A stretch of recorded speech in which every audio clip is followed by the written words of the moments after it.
kita minta kepada Allah, misalnya minta kepengen rumah besar, misalnya mobil mewah, tapi kebutuhannya yang dia butuhkan hanya motor misalnya, belum butuh-butuh amat tuh rumah mobil besar. Artinya doa kita itu kita tuntut Allah tuh segera untuk diijabah, padahal Allah tuh tahu waktu yang pas buat diijabah itu.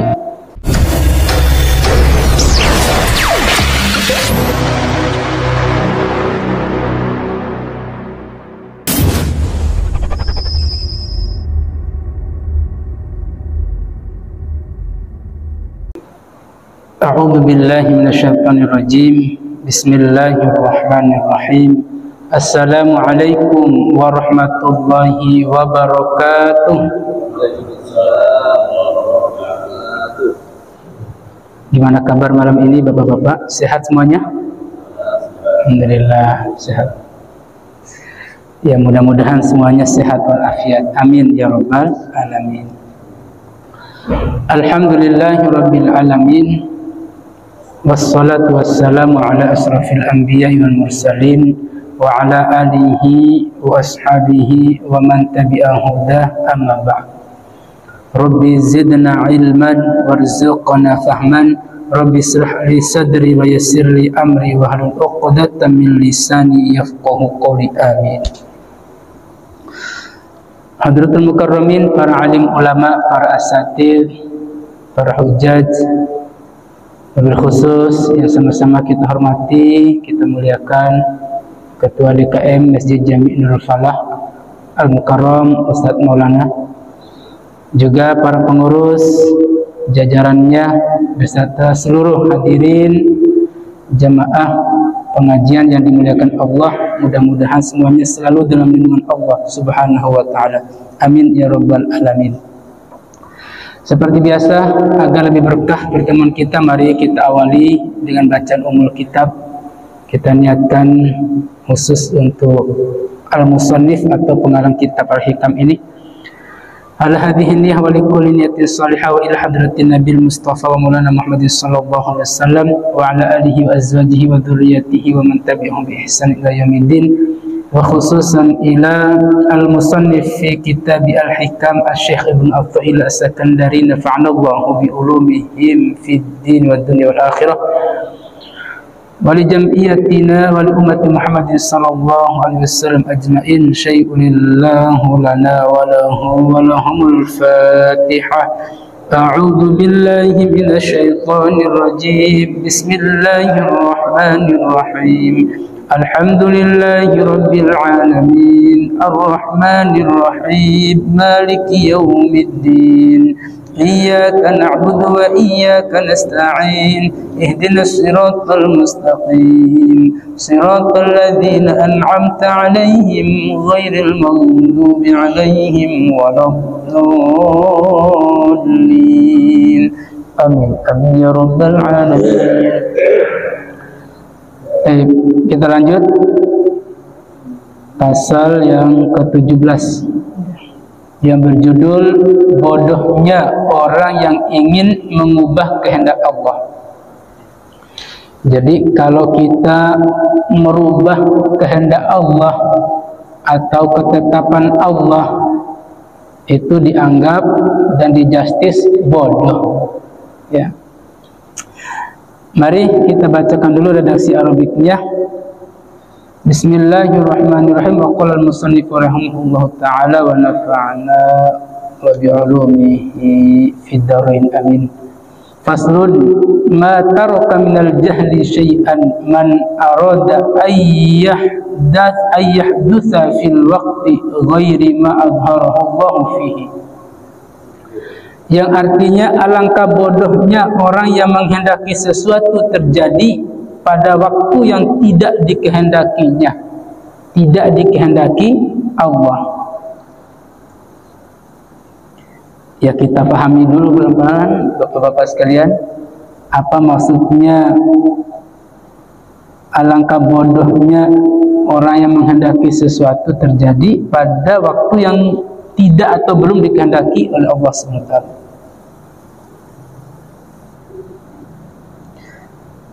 Jadi kita dianggap bodoh dalam pemahaman kitab Al-Hikam ini kalau menentang hukum waktu yang Allah sudah skenariokan dengan sistemnya. Hukum waktu itu seperti pagi, siang, sore, malam, berputar terus siang malam. Nah, kita masih di posisi malam, ini malam. Ingin cepat-cepat datangnya pagi, padahal skenario pagi itu sudah ada skalanya. Nah, kita dianggap bodoh. Kita minta kepada Allah, misalnya minta kepengen rumah besar, misalnya mobil mewah, tapi kebutuhannya yang dia butuhkan hanya motor misalnya, belum butuh-butuh amat tuh rumah mobil besar. Artinya doa kita itu kita tuntut Allah tuh segera untuk diijabah, padahal Allah tuh tahu waktu yang pas buat diijabah itu. Maka kita menargetkan itu, memaksakan kehendak seperti itu tuh, itu dianggap bodoh.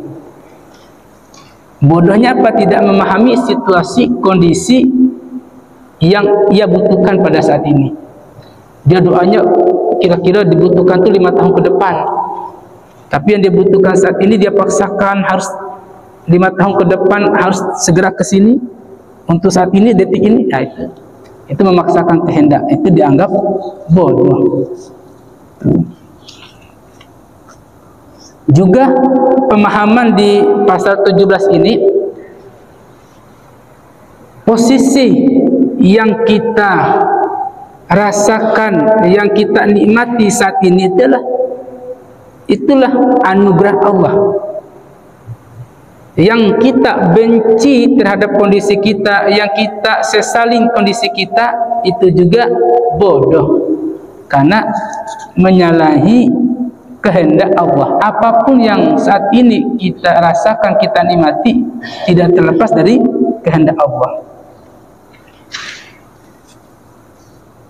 Jadi singkatnya, ya, posisi saat ini lagi muda, pengen tua, bodoh. Posisi sudah tua, pengen muda lagi, bodoh. Itu maksudnya itu. Kasarnya di pasal 17 ini. Alangkah bodohnya orang yang menghendaki sesuatu terjadi pada waktu yang tidak dikehendakinya. Tuh. Pengen cepat kaya, padahal belum ke sana. Pengen cepat tua, padahal belum ke sana. Pengen cepat nikah, padahal belum ke sana. Kepengen doang. Itu bodoh.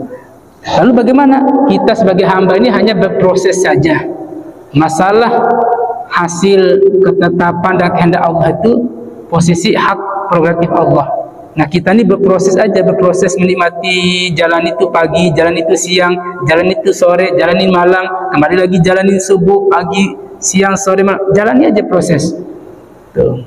Jadi mengenai apa yang terjadi hasilnya itu sudah menjadi hak prerogatif Allah. Kita nikmati aja prosesnya dengan perputaran waktu ini. Oke, biar lebih jelas lagi kita lihat penjelasannya.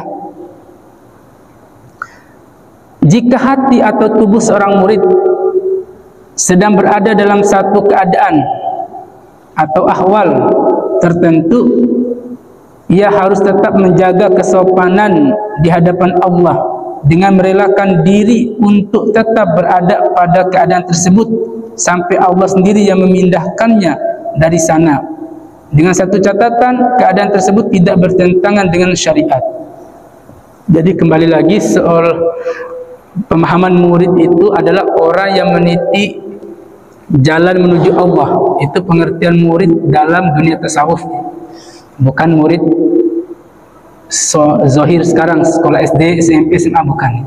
Tapi murid yang dimaksud di sini orang yang mulai meniti jalan menuju Allah. Kalau kita posisi sudah meniatkan nawaitu kita untuk berjalan menuju Allah dengan segala upayanya, maka kita harus menjaga etika dan kesopanan kita kepada Allah SWT. Bagaimana? Yaitu menjaga perbuatan-perbuatan yang Allah perintahkan kita jaga untuk dijalankan, yang Allah larang kita jaga supaya tidak terjerumus. Kita jaga diri kita supaya tidak masuk pada larangannya. Ya, ini namanya etika kepada Allah SWT. Jadi kalau kepengen maksiat, kita hindari, usahakan sebisa mungkin kita jaga. Itu namanya menjaga etika kita kepada Allah. Karena kita ini mau menujunya, mau berjalan untuk berjumpa dengannya. Misalnya jika ia sedang berada dalam keadaan terlepas dari keduniaan atau tajrid, ia harus menahan diri untuk terus berada dan rela dalam keadaan tersebut sampai Allah sendiri yang memindahkannya keadaan yang lain. Jika terbesit di hatinya keinginan untuk mencari penghidupan atau kasab, itu artinya ia tidak sopan kepada Tuhannya karena ia sudah menolak keadaan yang dikehendakinya untuknya. Demikian pula seorang murid dianggap tidak sopan terhadap Tuhannya jika ia sedang berada dalam satu pekerjaan namun ingin pindah ke pekerjaan lain, atau sedang berada dalam keadaan miskin namun ingin menjadi kaya. Jadi bagi seorang murid suatu ujian yang sangat besar kalau terbesit di hati pikirannya untuk mencari kemewahan dunia, mencari kenikmatan dunia. Ini proses saat berjalan, ya. Beda lagi ceritanya kalau sudah sampai, sudah syuhud, maka kembali lagi ke kehidupan dunianya. Mau kaya mau miskin itu nggak ngefek, karena udah bulat imannya, karena sudah syuhud, udah menyaksikan kuasa dan kebesaran ilahi. Beda lagi ceritanya. Tapi posisi pada saat start ini banyak ujiannya. Diharapkan seorang murid itu fokus. Bahkan sampai fokusnya jangan sampai ia masuk cinta duniawinya, jangan sampai ia masuk terlena dengan keindahan dan kemewahannya yang membuat sedikit tidak kita tergoda olehnya. Jangan. Ini dijaga betul posisinya. Sampai-sampai Allah anugerahkan posisi saat ini dia sedang starting, lalu dia pengen cepat-cepat syuhud. Bodoh. Karena ada proses step by step. Itu maksudnya tuh. Posisi dia sudah dapat nikmat hari ini, entah udah makan minum nikmat zahirnya, lalu dia pengen nikmat yang lain lagi, alias tidak mensyukuri nikmat ini, itu juga bodoh. Nah, artinya memindahkan diri sebelum dipindahkan oleh Allah terhadap satu ke tempat lain itu juga bodoh.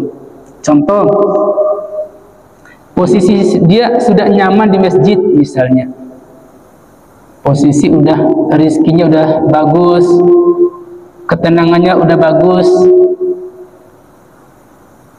lalu dia kepengen cari pekerjaan lagi, misalnya di PNS misalnya. Nah, yang dicari di PNS ternyata lebih bagus lagi menurut akal dia, entah dia dapat duit banyak, entah dia dapat pangkat bagus, entah dia dapat popularitas bagus. Nah, posisi saat ini bagus, udah nyaman, baik, lalu dia mau pindah, diharapkan lebih baik, itu sebenarnya kebodohan juga. Dalam konteks ilmu tasawuf itu, dari ketenangan kita mau pindah kepada keresahan, itu bodoh. Kecuali dari keresahan kita pindah kepada ketenangan, itu pintar, cerdas. Nah, jadi mengukur dunia tasawuf itu bukan mengukur nilai besar kecilnya materialis, materi, uang dan sebagainya, bukan. Tapi mengukurnya itu adalah ketenangan. Kita sudah adem, tenang batin kita di masjid, kita ngurus masjid, kita pengen ngurus kantor misal, bisnis misal dan sebagainya, akhirnya kita resah gelisah. Perpindahan dari tenang menuju resah ini adalah suatu kebodohan. Tapi dari keresahan kita pindah menuju ketenangan, itu suatu kecerdasan, kepintaran. Nah, tentu tidak kita arahkan dan tidak kita melarang bahwa kita tidak berbisnis, tidak ber-PNS dan tidak bekerja dan beraktivitas, enggak. Tapi yang dimaksud ini bagaimana menata ketenangan. Boleh kita PNS, boleh kita berbisnis, tapi tetap koridor penataan diri terhadap ketenangan itu harus dijaga. Itu terus berzikir, beringat kepada Allah dan lain sebagainya. Ini nanti harapannya. Oke, nanti kita akan buka sesi diskusi. Kita lanjut dulu sedikit. Paragraf berikutnya, 40 tahun silam. Ini 40 tahun silam menurut pengarang kitab ini ya. Seseorang berkata kepadaku, bila Allah menempatkanku pada satu kondisi, tidak pernah sedikit pun aku kesal. Bila dia memindahkanku ke kondisi lain, tidak pernah sekalipun aku menolaknya. Ungkapan ini adalah buah dari ilmu dan pengetahuan ma'rifat tentang Allah dan ketuhanannya. Jika seseorang membenci keadaan dirinya saat ini, lalu ia bersikukuh ingin pindah dari keadaan itu dan menghendaki keadaan lain yang berbeda dengan apa yang ditampakkan Allah kepadanya, itu artinya ia tidak mengenali Tuhannya sama sekali dan sudah bersikap tidak sopan terhadapnya. Tentu ini adalah tindakan menentang hukum waktu yang diisyaratkan oleh kaum sufi. Bagi kaum sufi, menentang hukum waktu merupakan dosa paling besar. Jadi kata kuncinya, bagi orang yang membenci keadaan dirinya sendiri saat ini, benci banget diriku saat ini, sesali malah merata kehidupan dan nasibnya, itu menunjukkan belum mengenal Tuhannya, karena masih dia benci dan sesali dirinya. Tapi kalau orang sudah mengenal Tuhannya, baginya keadaan apapun saat ini adalah anugerah Allah Subhanahu wa taala. Mau kaya, anugerah Allah. Mau miskin, anugerah Allah. Tuh. Mau susah, senang, anugerah Allah. Jadi tidak ada efek yang membuat dia sesal terhadap kondisinya saat ini. Itu namanya orang sudah mantap ma'rifatnya. Kalau masih menyesali dan masih membenci keadaan dirinya saat ini, itu masih menurut Al-Hikam ini belum mengenal Tuhannya. Tuh. Nah ini kata kuncinya. Kemudian tadi kaitan hukum waktu itu udah kami jelaskan di awal tadi. Hukum waktu itu adalah proses perputaran waktu. Kalau disebut hukum waktu adalah proses perputarannya, pagi, siang, sore, malam, kembali lagi pagi, siang, sore, malam. Itu namanya hukum waktu yang nggak bisa kita hindari dan nggak bisa kita tolak. Pasti mau nggak mau, suka nggak suka, pasti dia akan berputar seperti itu. Maka itu namanya hukum waktu. Hukum waktu selalu berputar, dan sesuatu yang sudah berputar tidak akan lagi diputar balik lagi. Nah ini namanya hukum waktu. Tuh. Maka 1 jam yang lalu kita maghriban, nggak akan bisa kita putar kembali lagi.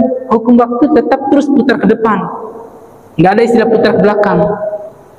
Sehingga yang belakang tadi udah menjadi kenangan, yang besok masih mimpi, belum kita dapati. Nah waktu kita adalah ya saat ini, detik ini, kita gunakan untuk sebaik mungkin. Tentu hal-hal yang bermanfaat, hal-hal yang mendekatkan kita kepada Allah Subhanahu wa taala. Nah ini namanya hukum waktu. Tuh. Nah, bagi kaum sufi, orang yang menentang hukum waktu itu adalah dosa besar. Maksudnya menentang hukum waktu itu bagaimana? Waktu sudah berputar, udah hari Senin, sekarang hari Rabu, dia pengen ke Senin lagi. Karena ada yang belum kelar kemarin Senin, saya pengen ulang lagi. Nah, nentang, nggak nerima, udah waktu Rabu, nggak kerasa udah datang waktu Rabu, dia nentang tuh, pengennya Senin, kagak bisa. Dia paksakan bagaimanapun kagak bisa. Akhirnya dia menyesali atau membenci keadaan dirinya, itu namanya bodoh.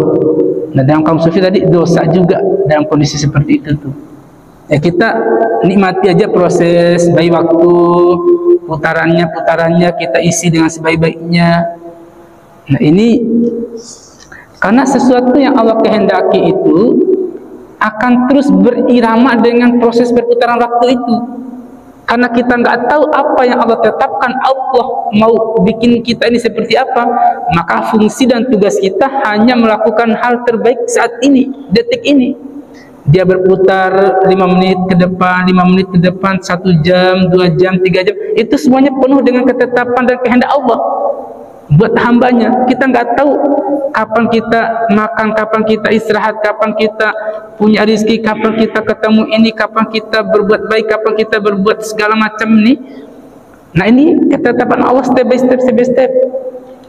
Nah kita tak perlu mikirin ketetapan Allah itu baik atau buruk buat kita, enggak. Tapi kita berusaha mengisi waktu-waktu ini dengan proses yang baik, proses yang hal-hal bermanfaat, baik buat diri kita, buat keluarga kita, buat masyarakat, buat sesama. Tuh.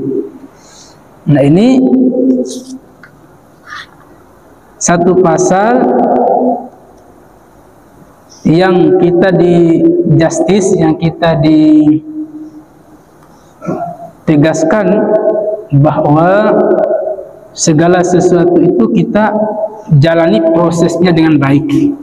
Adapun hasilnya, adapun apapun ketetapan Allah buat diri kita, itu sudah menjadi hak prerogatif Allah yang insya Allah semuanya tidak mengkhianati proses yang kita lalui dengan baik.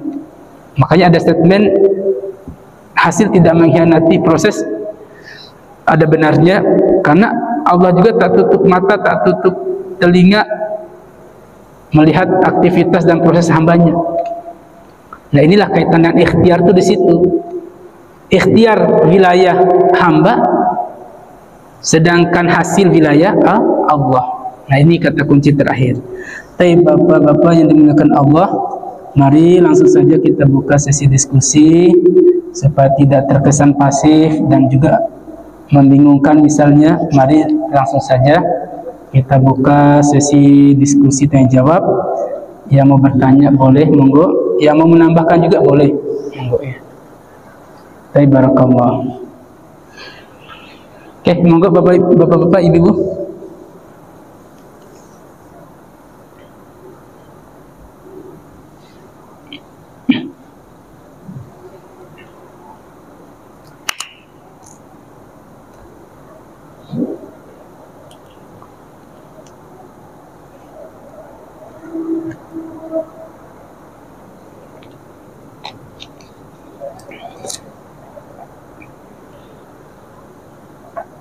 Ini masih ada waktu, monggo.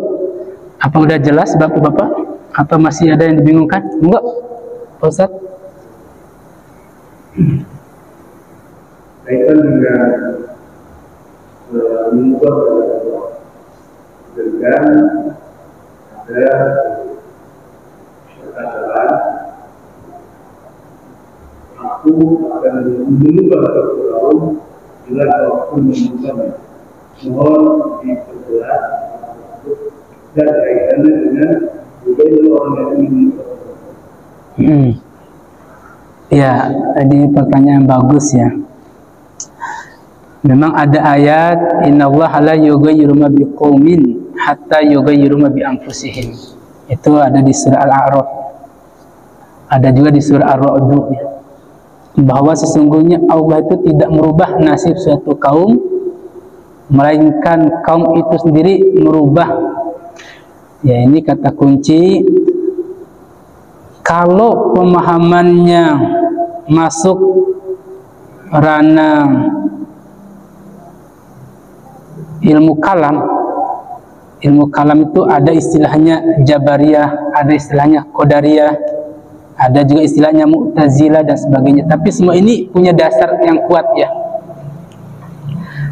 Jadi menurut pemahaman Qadariyah, bahwa segala kuasa dan ketetapan itu ada di tangan manusia. Allah itu hanya mengakses saja. Makanya dia nyorotin ayat mannya. Innallaha la yughayyiru ma biqaumin hatta yughayyiru ma bi anfusihim. Sama dengan juga innallaha la yahdi man yasha wa yaghfiru liman yasha wa yahdi man yasha wa yu'adzibu man yasha juga. Kata-kata man itu disoroti dalam pemahaman Qadariyah. Dalam konteks man itu siapa? Artinya Allah itu siap mengampuni atau memberi hidayah atau mengazab hambanya, ya, sesuai, ya, kata-kata man itu Allah mengazab siapa yang dikehendaki, atau Allah mengampuni siapa yang dikehendaki, atau Allah memberi hidayah kepada siapa yang dikehendaki. Kan banyak kata-kata begitu, ada mannya. Nah, sorotannya pemahaman seperti itu benar adanya apabila yang diman tadi atau siapa itu, siapa yang dirinya berusaha terus minta ampun kepada Allah, itulah yang Allah kehendaki ampunan. Tapi kalau dia tidak pernah mohon ampun, berarti sama halnya dia tidak menghendaki ampunan dari Allah. Ini sorotnya keman. Kemudian apabila dia selalu berbuat maksiat, berbuat durhaka, berbuat dosa, itu sudah menghendaki dirinya untuk diazab oleh Allah, maka itulah sebenarnya yang Allah azab nantinya. Tapi kalau dia berbuat baik, berbuat soleh, berbuat taat, sejatinya dia tidak menghendaki dirinya diazab, maka itu insya Allah tidak diazab oleh Allah. Sama dengan kaitan petunjuk. Siapa yang ikhtiarnya berusaha untuk mengarah kepada petunjuk, kepada hidayah, selalu ke masjid, selalu baca Quran, selalu zikir, ini orang yang sedang menghendaki dirinya untuk mendapatkan hidayah, dan itulah Allah berikan hidayah kepadanya. Tapi jarang pernah ke masjid, jarang pernah baca Quran, jarang pernah mendengar taklim, belajar ilmu, belajar taklim dan sebagainya, tidak pernah mau menerima nasihat, itu sejatinya sedang menghendaki dirinya tidak mendapat hidayah, maka dialah yang Allah tidak berikan hidayah. Ini pemahaman Qadariyah. Benar kalau diarahkan seperti itu.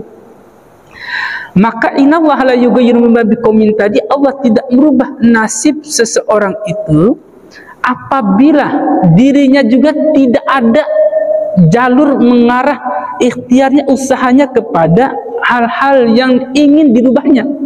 Maka penekannya emannya, karena konsep Qadariyah itu Allah itu hanya meng-ACC, maka itulah yang Allah ACC-kan. Artinya apabila seseorang berusaha berikhtiar untuk mendapatkan cita-citanya, mau dapatkan PNS-nya, dia ikhtiar terus, belajar terus, ikut tes dan sebagainya, oh dia ini sejatinya sedang menghendaki dirinya untuk nasib mendapatkan PNS, maka ini yang Allah ACC untuk jadi PNS. Nah, artinya dalam konsep Qadariyah ini Allah itu sebagai pemutus, bukan putus begini ya, tapi pemutus maksudnya hasil. Allah itu sebagai ketuk palu, Allah itu sebagai peng-ACC, pengesah setiap apapun yang diikhtiarkan dan diusahakan oleh manusia, sehingga disitulah makna kembalinya kepada man. Siapa yang menghendaki dirinya untuk kebaikan, maka itu yang Allah ketuk palu ACC untuk dapatkan kebaikan. Tapi siapa yang dirinya kehendaki keburukan, maka itu yang Allah ACC untuk keburukan. Ini pemahaman Qadariyah. Memang panjang kajiannya ini. Nah, dan ini yang selalu digaung-gaungkan oleh aliran Qadariyah. Tapi ada lagi di dalam ilmu kalam itu namanya aliran Jabariyah. Aliran Jabariyah itu berpedoman dan berkeyakinan bahwa segala apapun yang berlaku di alam raya ini udah suatu kehendak dan ketetapan Allah, tidak ada hubungan dengan ikhtiar manusia. Ini pemahaman Jabariyah yang beliau selalu pakai. Itu banyak ayat ya, misalnya ma asaba min musibatin illa biiznillah, tiada apapun yang kejadian musibah apapun ini melainkan izin Allah. Berarti semua itu izin Allah, terlepas manusia itu berbuat jahat atau tidak. Kalau memang Allah udah turunkan musibah, turunkan ujian, turunkan suatu kejadian apapun, yaitu kehendak Allah, udah mau-maunya dia. Nah, ini pemahaman Jabariyah. Nah, tetapi dalam konteks ini Jabariyah dan Qadariyah ini selalu terus bertentangan. Bukan baru-baru ini, jauh di abad-abad yang silam sudah bertentangan. Akhirnya muncullah yang menyatukan ini. Ambil Qadariyahnya, ambil Jabariyahnya, muncullah namanya ya, yang biasa digaung-gaung sekarang Ahlus Sunnah wal Jamaah, menggabungkan Qadariyah dan Jabariyah. Nah, Ahlus Sunnah wal Jamaah itu berpemahaman dan berpedoman bahwa ada jalur ranah makhluk, ranah manusia, ada jalur hak dan prerogatif Allah, yang disitulah dikaitkan pemahaman proses itu adalah wilayah manusia, makhluk, tapi proses wilayah hasil itu adalah hak prerogatif Allah. Maka jalur pemahaman Ahlus Sunnah wal Jamaah ini menggabungkan bahwa di ranah proses kita boleh berproses dengan sebaik-baik mungkin, tapi di wilayah hasil kita tidak boleh masuk ke dalamnya. Apapun hasilnya itu urusan belakang, tapi proseslah kita ini dengan baik. Maka inilah yang menyatukan tadi, ada unsur ikhtiarnya dalam ranah proses, ada unsur hasilnya itu ranah Allah. Tidak memilah-milahkan bahwa semua ini adalah urusan Allah, tidak juga. Semua ini adalah urusan manusia, tidak juga. Tapi di wilayah proses adalah wilayah manusia, di wilayah hasil adalah wilayah Allah sebagai Tuhan. Maka dalam konteks ini banyak yang menerima konsep Ahlus Sunnah wal Jamaah ini, sehingga ada istilahnya wilayah nasib dan wilayah ketetapan. Nasib baik buruk itu tergantung ikhtiar kita. Ikhtiar kita baik, insya Allah hasil akan mengikuti baik. Kita berikhtiar buruk, maka hasil ikut buruk. Nasib tergantung ikhtiar. Tapi ketetapan Allah, mau dia nasib baik buruk, itu Allah tetapkan, tapi Allah juga tidak bocorkan. Karena Allah tidak bocorkan, maka kita sebagai manusia hanya berikhtiar untuk kebaikan saja. Contoh, misalnya contoh kedua, Allah tetapkan kita meninggal di diskotik. Bayangkan ini udah tercatat kita ini meninggal di diskotik. Yang asumsi kita dan seluruh manusia lainnya, kalau meninggal di diskotik itu su'ul khotimah. Tapi karena kita tadi terus, karena kita tidak tahu ketetapan Allah seperti ini, kita tetap pergi misalnya nih ke diskotik. Tapi nyampe diskotik, kita sadar, kita ingat diri kita untuk terus berbuat baik tadi. Bisa jadi di diskotik kita lagi nasihatin orang, kita lagi zikir misalnya, akhirnya kita meninggal di situ. Nah, meninggalnya di sini ini bisa jadi husnul khotimah, karena kita berproses terus dengan baik tadi, mengindahkan terus, menjaga perbuatan baik kita, walaupun matinya di diskotik. Nah, artinya kita bisa diberi hak untuk berproses ini dengan baik, wilayah kita untuk ikhtiar ini dengan baik, tapi wilayah hasil itu Allah yang tetapkan. Nah, dari sinilah konsep Ahlus Sunnah wal Jamaah itu menyatunya di situ. Jadi tidak memisah-misah, semua urusan ini Allah, nggak ada urusan manusia. Itu Jabariyah. Atau satu lagi Qadariyah, semua urusan ini hak manusia, prerogatifnya Allah tidak. Itu juga jelek juga.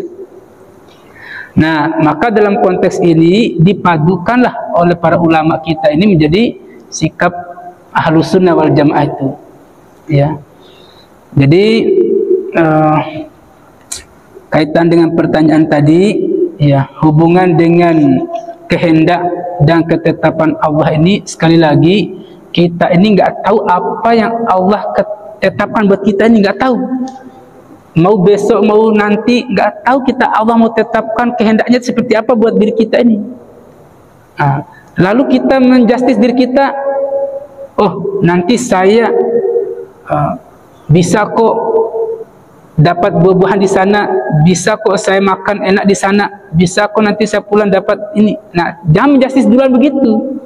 Nah, karena Allah belum kehendaki di sana. Jadi kita saat ini ya kita berproses aja, nikmati, jalani proses, jalani proses. Oh nyampe sana, oh benar dapat buah-buahan. Nah itulah baru jelas kehendak itu. Sama halnya dengan kita merencanakan sesuatu, mau dagang sate, ya sate Madura misal, dagang sate ini kita udah hitung-hitungan, jual 100 tusuk dapat nanti 1 juta, hitung-hitungan kita. Nah hasil itu udah dapat 1 juta. Nah dalam pandangan tasawuf nggak boleh kita menjustis dulu hitungan kita itu sampai 1 juta itu. Nah, artinya kita jalani dulu prosesnya, kita dengan baik tusukin dulu satenya, bakar satenya dengan baik, jangan sampai kegosongan, terus jual dengan baik. Masalah hasil 1 juta itu, apakah dia dapat 1 juta, bahkan bisa lebih dari 1 juta atau kurang, itu nomor sekian. Nah, hasil itu wilayahnya. Nah kita ini berproses dengan baik dulu, dari potong satenya, bakar satenya, bumbunya dan sebagainya. Nah konsep tasawuf itu konsep dalam prosesnya. Konsep hasil itu sama halnya mendahului apa yang belum Allah tetapkan, apa yang belum Allah kehendaki buat kita. Tapi kita udah duluan menjustis. Nah duluan menjustis seperti itulah yang sama halnya mendahului ketetapan Allah itu. Sama halnya juga kita membatasi rezeki kita itu ya hanya 1 juta, karena kita tetapin 1 juta. Bisa jadi lebih dari itu, bisa 2 juta, bahkan bisa bonus dari sini-situ, misalnya bisa sampai 5 juta misal. Kita nggak tahu di sisi itu. Maka dari itu kita berproseslah dengan baik. Apapun profesi kita, apapun usaha dan ikhtiar kita, maka kita jalani, nikmati proses saat ini. Jangan dulu menjustis kehendak dan ketetapan yang akan kita mau dapat hasil, jangan. Itu yang dimaksud alangkah bodohnya seseorang itu yang menghendaki sesuatu terjadi yang Allah belum tetapkan itu terjadi. Itu maksudnya kaitan dengan pasal 17 ini. Mudah-mudahan bisa ketangkap ya. Tuh. Wallahu a'lam bishawab. Ada lagi monggo atau masih belum jelas atau masih bingung?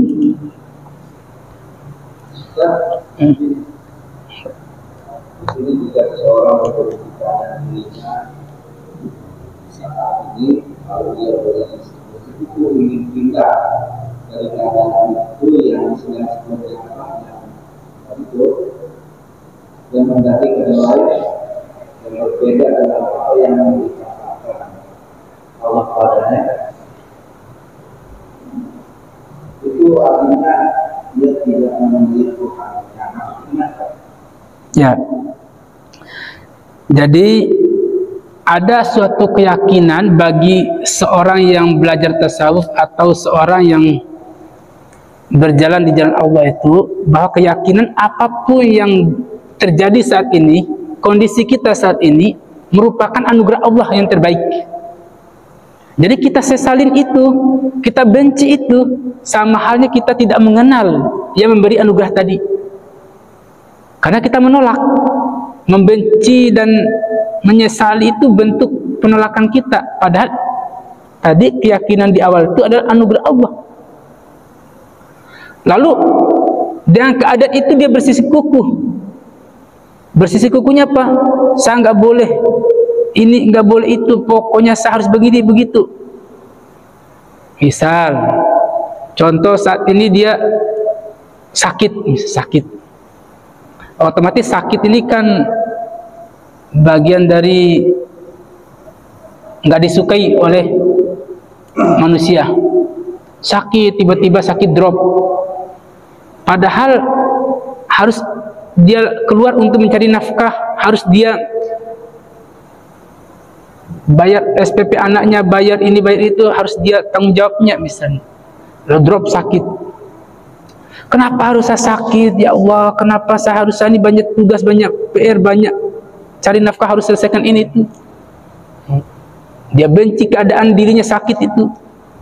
Nah, dalam keadaan kondisi itu dia berkukuh kisih, berkukuh keras, cepat-cepat tetap pergi cari nafkah dan sebagainya, padahal posisi keadaan sakit.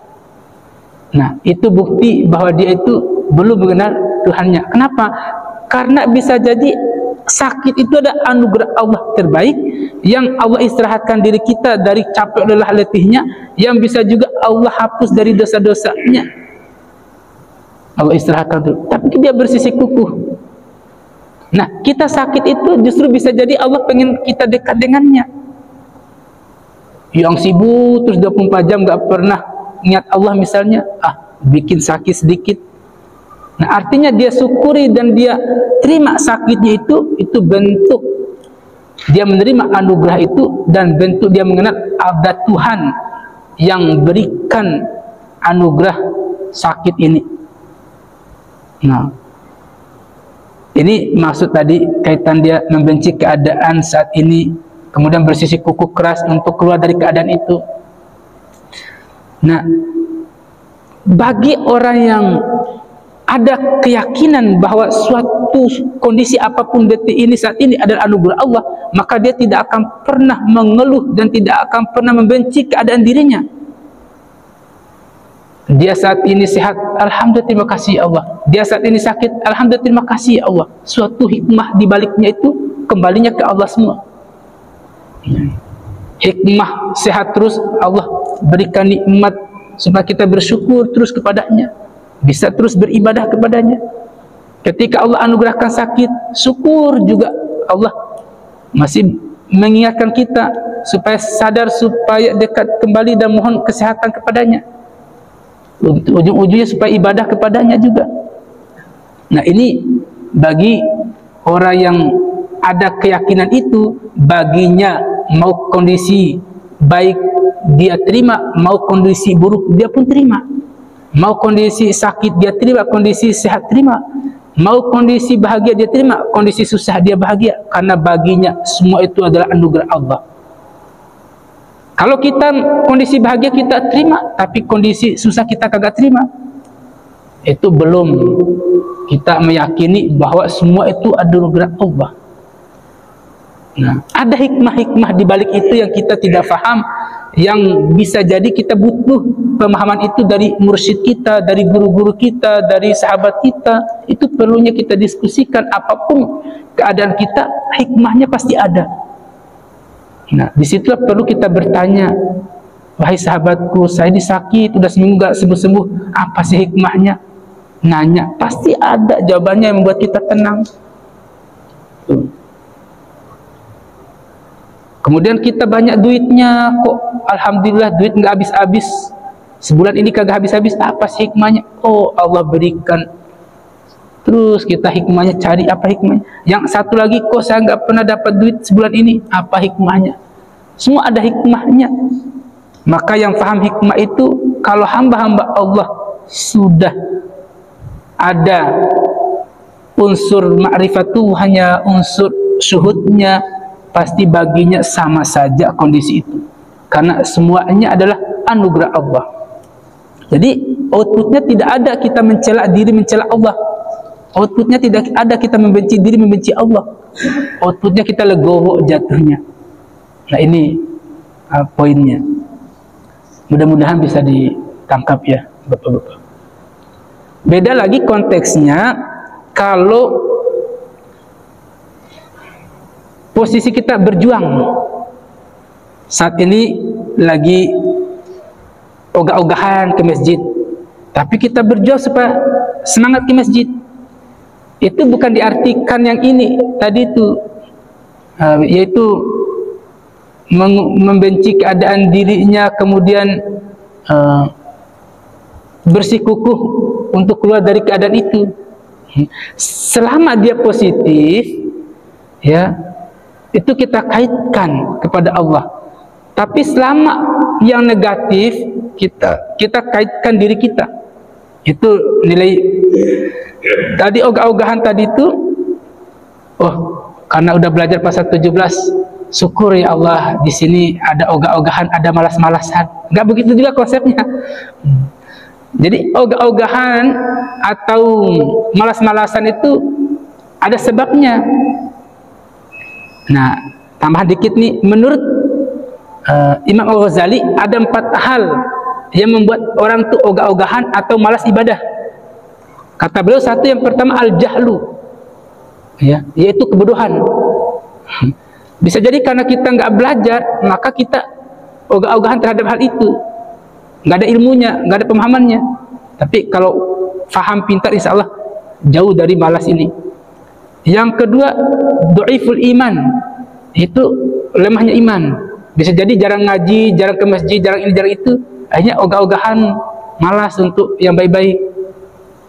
Yang ketiga, tulul amal, panjang angan-angan. Bukan ain ya, hamzah pakainya tulul amal. Kalau amal pakai ain berarti perbuatan. Ini amal hamzah. Jadi tulul amal, panjang angan-angan. Oh, menghayal. Itu cepat ogahannya itu, cepat malas-malasannya itu. Tuh. Lalu yang terakhir, akalul